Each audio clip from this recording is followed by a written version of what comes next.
Quase boa noite, graça sobre graça de Jesus Cristo sobre as nossas vidas, amém?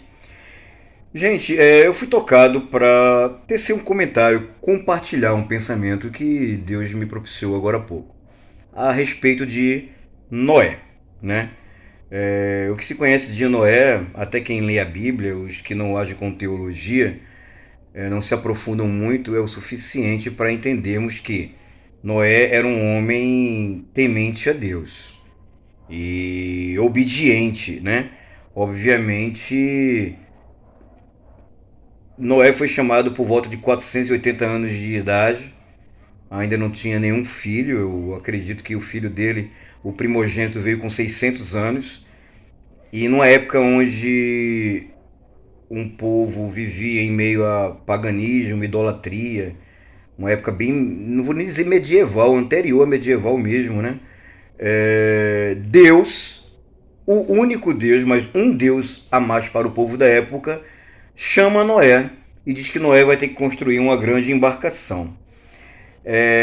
Acredito eu que essa embarcação foi o primeiro navio da história, porque, pelo que eu analiso, me corrijam os conhecedores, os teólogos, naquela época não se viajava muito de continente para continente, ou por litoral, de cidade, enfim. O mundo era outro, né? Eu digo continental. Então talvez as embarcações fossem jangadas, barcos, barcaças, canoas, em que as pessoas utilizavam mais para a questão de um passeio breve ou uma pescaria, em termos de alimentação.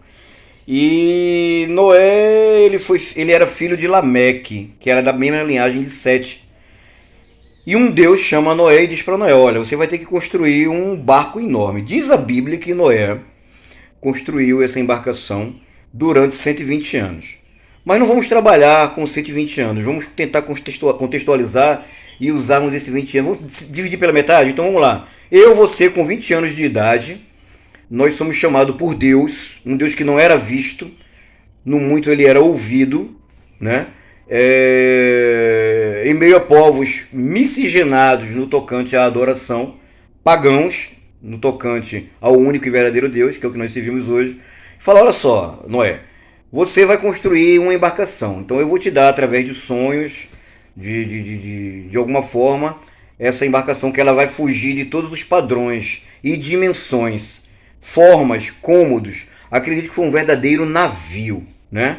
E também acredito que nenhuma ferramenta, ou a maioria delas que foram utilizadas por ele na época, existiam, e Deus deu a ele também a questão da revelação dessas ferramentas que foram criadas, e foi ensinado a ele também, ele confeccionou as ferramentas, como se usar, porque possivelmente elas não existiam na época para tal feito.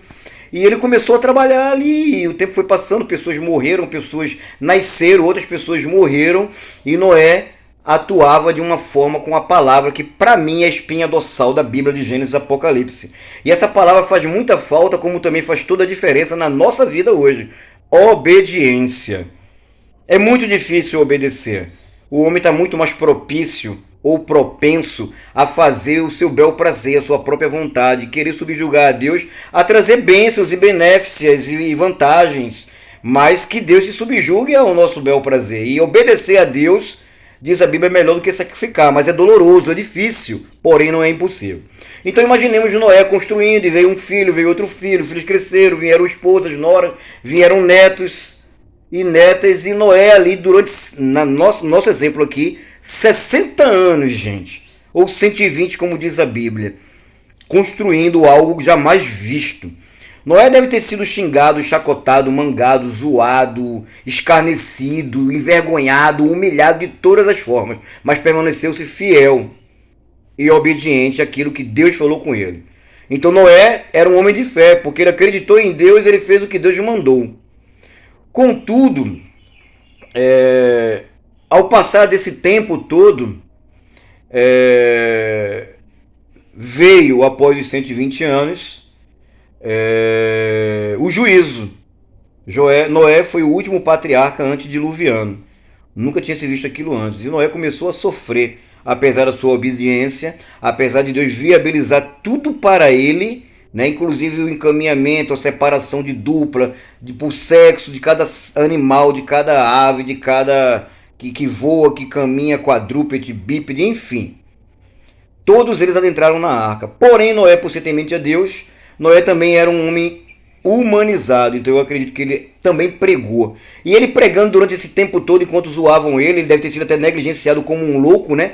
Quantos de nós nos passamos, mesmo cristãos, né, na rua por um mendigo ou por um louco, uma pessoa que se perdeu o juízo por causa de droga, enfim, qualquer outra coisa, e a gente passa de largo, às vezes negligencia, que não tem peso nenhum para a gente. Noé deve ter sido tratado dessa forma. Ah lá o louco, o maluco, o insano, né?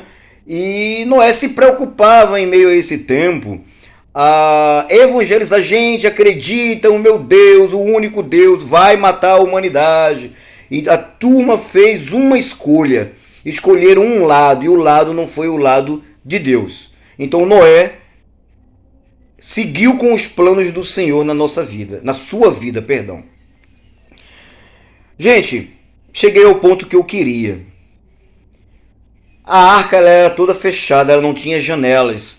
Acredito eu que Deus não queria que Noé e os seus visualizassem a carnificina, pessoas e animais, milhares e centenas de milhares mortos, apodrecendo, porque não acreditaram em Deus, não obedeceram como Noé e morreram afogados. Noé adentrou na arca por baixo. Deus, o próprio Deus, lacrou a arca. E Noé ali passou o tempo necessário